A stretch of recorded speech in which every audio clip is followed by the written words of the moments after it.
Temos capítulo 9, Roma Antiga, veja na tela.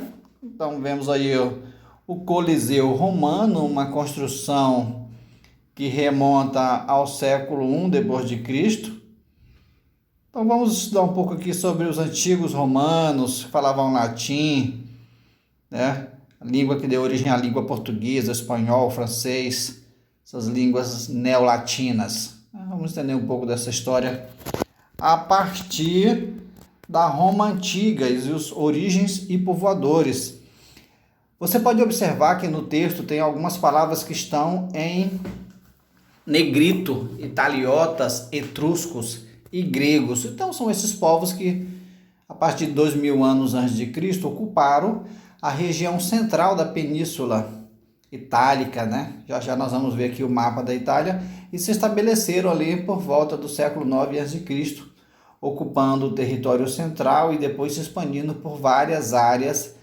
Aqui você tem o mapa, né, da famosa Península Itálica nos séculos 5 ao século 8 a.C.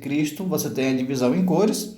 Na cor verde, a parte do norte da Itália, no centro a parte alaranjada e ao sul, essa parte aí da Península Itálica, amarela.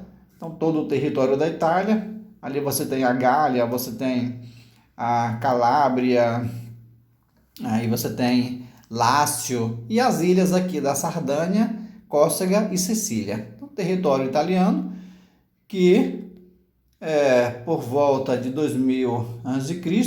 teve sua fundação, a fundação de várias cidades, entre elas a cidade de Roma, e a partir daí o desenvolvimento dessa cidade conduzido pelos etruscos, depois outros povos. E aí você tem essa famosa divisão aqui, já conhecida divisão em períodos, a monarquia de 753 a.C. a 509 a.C., república 509 a 27 a.C. e império 27 a 476 d.C.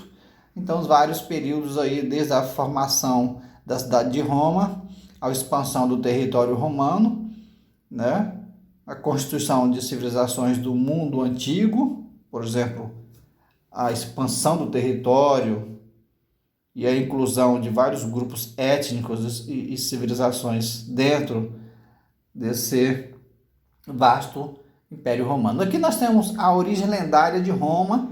Temos aqui essa figura que já é bastante conhecida, que é uma loba, né, amamentando dois irmãos. Aqui são os dois irmãos gêmeos, Rômulo e Remo, que são conhecidos por serem os fundadores de Roma. Foram expulsos do seu território por um usurpador chamado Numitor, e aí, ainda criança, bebezinhos colocados em uma cesta para morrer dentro do rio Tibre, e eles não morrem, eles crescem, são resgatados por essa loba, são amamentados por essa loba, crescem fortes e retornam ao território deles, e matam esse opositor aí, e aí o Rômulo funda a cidade de Roma, e numa disputa territorial com seu irmão Remo, acaba matando o próprio irmão. Rômulo mata Remo. Então, essa é uma explicação lendária aí sobre a fundação de Roma. No entanto, a monarquia, ela é a primeira forma de regime político, organização política e social de Roma.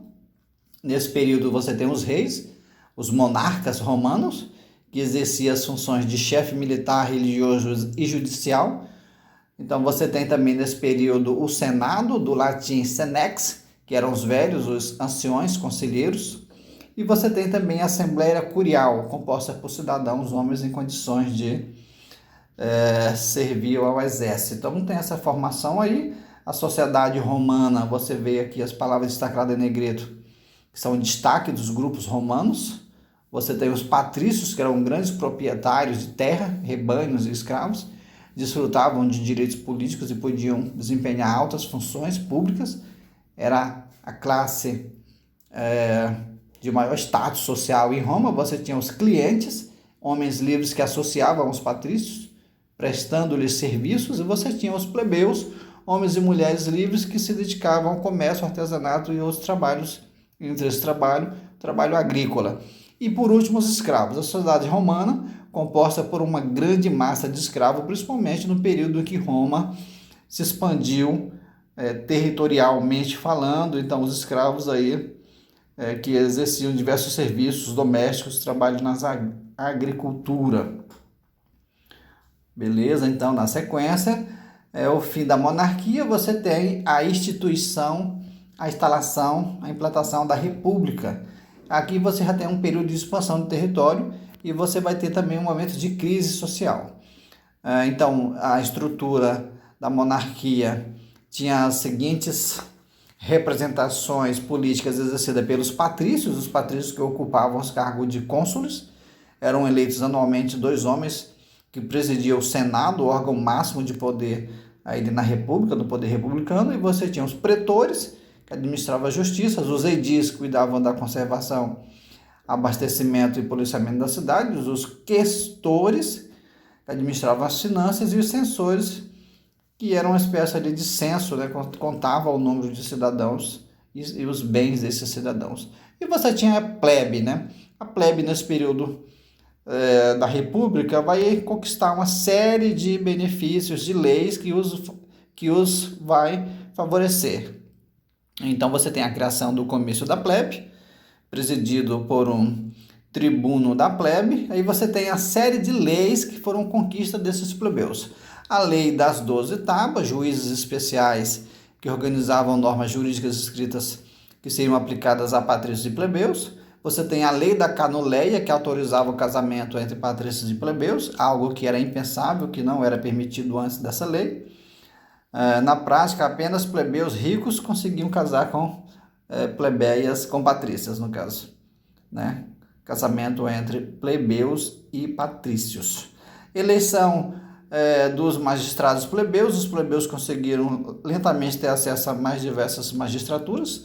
Magistraturas é um cargo público. Lei que proibia a escravização por dívida, né? Uma escravização por dívida era algo muito antigo na sociedade romana e que vai ser extinta a partir daqui. Então vai haver apenas a partir daqui a escravização, os escravos de guerra. Nesse período, como eu falei, momento de expansão territorial aí dos romanos, os romanos que vão conseguir vencer uma série de guerras, uma série de batalhas. Entre essas guerras, as guerras púnicas, a guerra entre romanos e aqueles que eles chamavam de punos, que eram os fenícios que conseguiram construir uma importante cidade portuária, a cidade de Cartago, que era na verdade uma colônia fenícia. Então essa cidade vai ser invadida, dominada pelos romanos, uma importante batalha, as guerras púnicas, e aí isso abre rota, abre caminho para que os romanos pudessem expandir uma série de conquistas nas regiões ocidental ali da Europa, entre outras regiões do mundo. E você tem a partir daí a conquista da Gália, da Península Ibérica Oriental, da Macedônia, da Grécia e da Ásia Menor. Então, uma série de conquistas militares, expansão do Império Romano, que você pode ver aqui nesse mapa, domínios romanos no século I ao século IV depois de Cristo.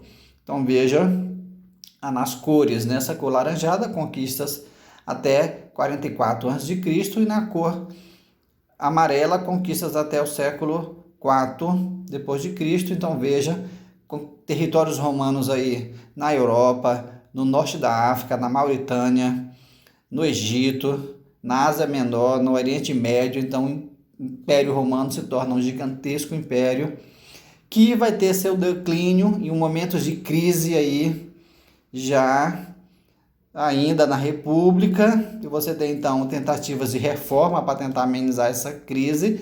2 irmãos legisladores, os irmãos Tibério e Caio Graco, que vão iniciar uma série de reformas que vai atender principalmente os anseios da plebe. Então a reforma dos irmãos Graco, reformas políticas. E você tem também uma série de revoltas aí, principalmente revoltas lideradas por escravos. Falei agora há pouco que Roma era composta por um número muito grande de escravos, pessoas escravizadas, né? Então você tem 80 mil escravos aí sob liderança de Espartaco. Isso já virou filme, já virou série, né? Espartaco, um líder, consegue uma grande revolta ali de escravos, 80 mil escravos revoltosos ali dentro do coração do Império Romano. A ascensão de Júlio César e Otaviano. Então você tem aqui com a ascensão desses líderes militares, chefes militares, os mais influentes da época, Júlio César, né? E Otávio, que era sobrinho de Nero e de Júlio César, e saíram vitoriosos em vários combates e se destacam como líderes militares e alçam o cargo de imperadores. Então você tem aqui agora a nova fase do Império Romano, período em que Roma se torna um império. Aí você vai ver o apogeu e declínio de Roma, um período de paz romana, chamada de Pax Romana. Nesse período, Otávio Augusto promoveu o desenvolvimento urbano e agrícola, uma série de políticas para tentar apaziguar os ânimos da população, política chamada de pão e circo.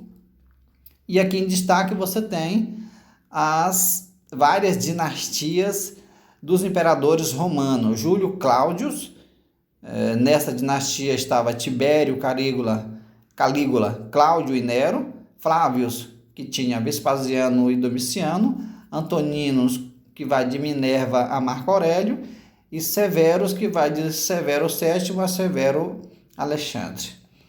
Na economia,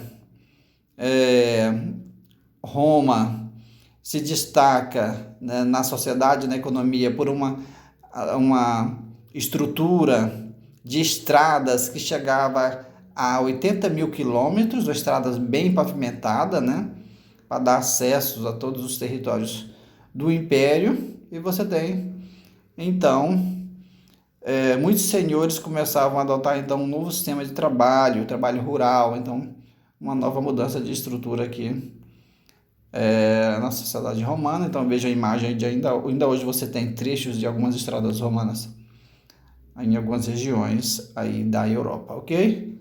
A política de pão e circo, que eu falei agora há pouco, e crise do Império. Vamos parar por aqui. Continuamos na próxima aula.